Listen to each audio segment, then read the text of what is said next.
Mashambulizi makali ya roketi kutoka kundi la Hezbollah yameripotiwa kulenga mji wa Safed kaskazini mwa Israel, yakisababisha uharibifu mkubwa wa mali na kuacha eneo hilo likiwa na mabaki ya vipande vya mabomu vilivyosambaa mitaani.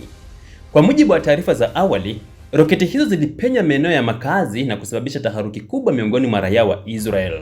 Ingawa idadi kamili ya majeruhi haijathibitishwa rasmi, picha za baada ya mashambulizi zinaonyesha uharibifu mkubwa wa miundombinu na hali ya hatari inayoendelea kutanda katika ukanda huo.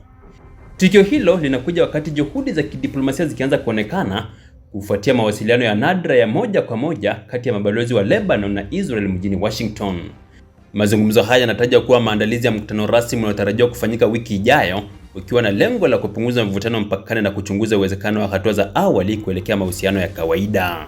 Hata hivyo, mwelekeo wa diplomasia umeanza kukumbwa na changamoto baada ya Israel kuiondoa Ufaransa katika mchakato wa mazungumzo, ikiituhumu kuwa mpatanishi asiye na usawa kabisa katika mgogoro huo.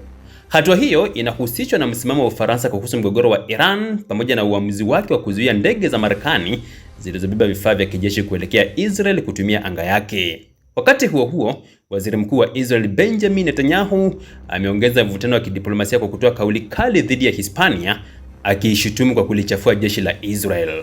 Netanyahu alisisitiza kuwa serikali yake haitovumilia kile alichokiita vita vya kisiasa dhidi ya taifa lake bila majibu ya haraka. Mchanganyiko wa mashambulizi ya kijeshi na mvutano wa kidiplomasia unaonyesha hali inayoendelea kuwa tete katika ukanda wa Mashariki ya Kati. Wakati mawasiliano kati ya Lebanon na Israel yanaweza kuashiria uwezekano wa kupungua kwa mvutano, matukio ya uwanja wa vita yanaendelea kuweka hatari ya kuzuka kwa mzozo mpana zaidi wa kikanda.